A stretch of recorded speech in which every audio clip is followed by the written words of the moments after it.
The verdict was not guilty, but the damage had already been done.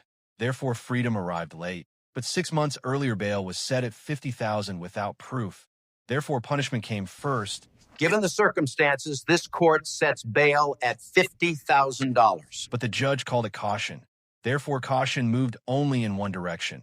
But jail came quietly, while loss arrived loud. Therefore, a job vanished before trial began.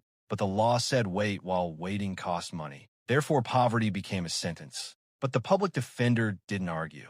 Innocence and search for imbalance. Therefore, numbers began to speak. No record but maximum bail. Explain that. But she didn't accuse the judge and held up a mirror. Therefore, the pattern accused itself. But the witness sounded certain until certainty cracked under sequence. Therefore, memory betrayed confidence. You said you couldn't identify him, but later you could. But silence followed and silence answered. Therefore, doubt entered the room.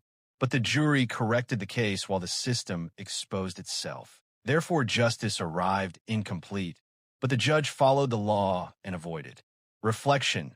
Therefore, authority finally felt weight. In order to restore faith, I will step down. But the bench stood empty while responsibility remained. Therefore, justice spoke without applause.